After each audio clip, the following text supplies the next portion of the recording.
Oke Mbak Jihan, tadi saya sudah bercerita panjang kali lebar dan Mbak Jihan terdiam diri nih, karena tidak kebagian mic. Oke, di sini saya akan bertanya kepada Mbak Jihan nih. Bagaimana sih ceritanya kok Mbak Jihan itu jadi ketua? Kan sehingga mungkin awalnya itu kalau yang lain-lain itu berawal dari gemuk menjadi kurus. Kalau Mbak Jihan sebaliknya nih, ketoknya marem nih nenggone organisasi. Oke. Bagaimana nih ceritanya sehingga Mbak Jihan menjadi ketua MPK? Sebelumnya perkenalkan, nama saya Jihan Aisyah Ansyira. Saya kelas 12 di SMA Negeri 1 Karangan. Rumah saya di Ndongko. Sebenarnya menjadi ketua OSIS itu bukan impian saya, sama seperti Sevino. Tidak ada niatan atau kepikiran sekalipun untuk menjadi ketua MPK. Mungkin kan saya jadi pengurus MPK itu sudah dari kelas 10. Pas kelas 10 itu saya menjabat sebagai sekretaris 2 di MPK. Seperti itu. Jadi kalau ditanya pengen jadi ketua MPK, rasa-rasanya jadi ketua itu nggak segampang yang difikirkan gitu loh. Kita harus bisa mengendalikan ego, harus bisa mengerti anggota-anggota kita, seperti itu. Jadi nggak ada kepikiran untuk menjadi ketua MPK. Nah, terus waktu kelas 11 kan reorganisasi itu nggak tahu kenapa biasanya kan kalau ketua MPK yang tahun lalu itu pemilihannya secara pemilihan gitulah intinya, pemilihan. Nah, tapi waktu pas zaman saya itu nggak ada pemilihan, langsung musyawarah dari Bapak Ibu guru sama pengurus MPK lama. Jadi langsung ditunjuk Jihan Aisyah Ansyira sebagai ketua MPK. Saya kaget. Soalnya impian saya tuh bukan ingin fokus di MPK, tapi ingin fokus di pramuka. Tapi mungkin itu sudah kehendak Tuhan yang memberi suatu amanah buat saya, harus saya jalankan juga. Jadi saya menerima jabatan sebagai ketua MPK di SMA Negeri 1 Karangan. Oke. Seperti itu. Terus ketika Mbak Jihan dipanggil sebagai ketua MPK itu bagaimana perasaan Mbak Jihan ketika waktu itu?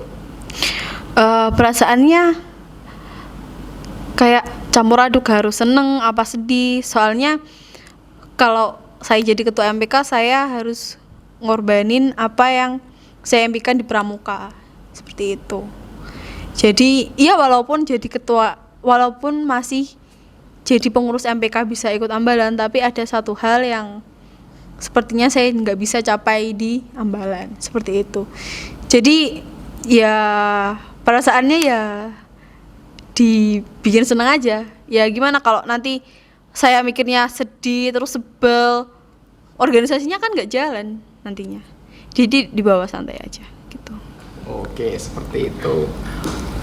Untuk program yang pernah dirancang dan sudah terlaksana dan belum, itu apa saja sih Mbak Jihan?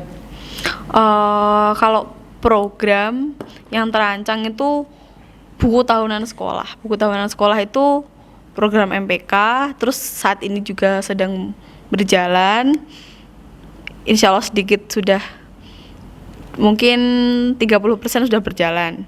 Terus kalau proyek yang belum terselesaikan itu study tour juga program kerja MPK, tapi karena kendala di masa pandemi ini kan kita mau keluar kan susah kadang, seperti itu. Oke, jadi kedua ketua ini adalah ketua yang sangat hebat dan luar biasa, dan sehingga pada hari Senin ngomong-ngomong mau disnatalis nih ya. Iya, insyaallah. Untuk persiapannya itu sampai mana sih Kak? Mungkin bisa dijawab sama Kak Sevin. Oke, untuk persiapan Disnatalis itu saat ini sudah mencapai kira-kira 70 sampai 75%. Oh, 71%. Jadi dalam waktu 2 sampai 3 hari itu harus dimaksimalkan sampai 100%. Mau tidak mau harus 100%. Karena dalam rancangan kegiatan saya itu 2 hari sebelum hari H itu semuanya sudah harus siap sedia. Yang dimana 1 hari sebelum hari H itu digunakan untuk kegiatan gladi. Ya, fungsi gladi tersebut agar kegiatan di hari H tersebut bisa berjalan dengan lancar dan sesuai dengan apa yang direncanakan. Oke. Untuk kegiatannya apa saja sih, Kak? Mulai dari pagi, siang sampai malam mungkin, atau mungkin berhari-hari di sini untuk memperingati hari ulang tahun Semaneska. Untuk kegiatannya itu kemungkinan malamnya kita melakukan gladi kepada pemain-pemain yang akan tampil. Kemudian pagi harinya kita melakukan persiapan yang dimana yang di jam pertama itu kita akan melakukan sepeda santai.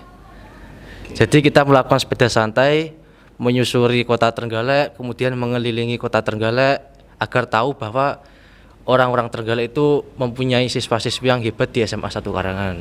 Kemudian setelah kegiatan sepeda santai kita masuk lagi ke sekolah dengan acara bagi-bagi door prize. Jadi anak-anak tidak hanya olahraga saja, tapi anak-anak juga mendapatkan hadiah. Kemudian setelah acara door prize itu kita punya kegiatan khusus buat anak-anak, yaitu dengan menampilkan pentas seni. Entah itu diisi dari anak-anak SMA sendiri atau dari guru-guru pengen menampilkan, itu juga bisa silahkan. Kemudian di acara puncak kita juga mendatangkan bintang tamu dari luar kota. Oke, kalau boleh tahu siapa nih, Kak? Dikasih tahu Anda? Kasih tahu nggak ya? Oke. Jadi untuk bintang tamu kita mengundang After Shine. After Shine dari Bantul ya. Iya, mungkin terdengar asing untuk grup bandnya, tapi pasti teman-teman sering denger lagunya. Kayak Tekan Semene, Aku Ikhlas, Yowis Modaro, itu lagunya After Shine.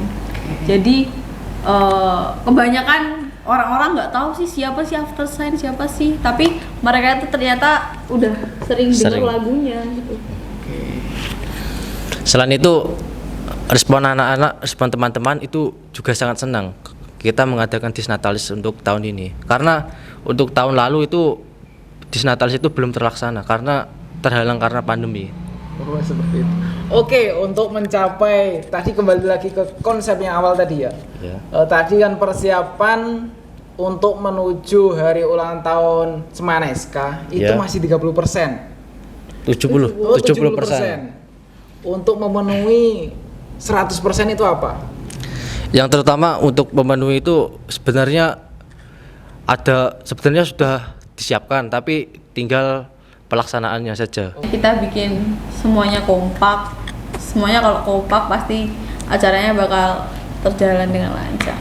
Oke, jadi gini, untuk peserta yang diperbolehkan untuk melihat After Shine itu siapa saja? Atau khusus untuk internal, maksudnya warga Semaneska sendiri, atau kita memperbolehkan masuk dari pihak luar? Oke, untuk peserta atau penonton untuk kegiatan Disnatalis itu kita private. Kita hanya bisa melihat oleh warga Semaneska, yang dimana siswa-siswi Semaneska, bapak ibu guru dan beberapa alumni undangan saja.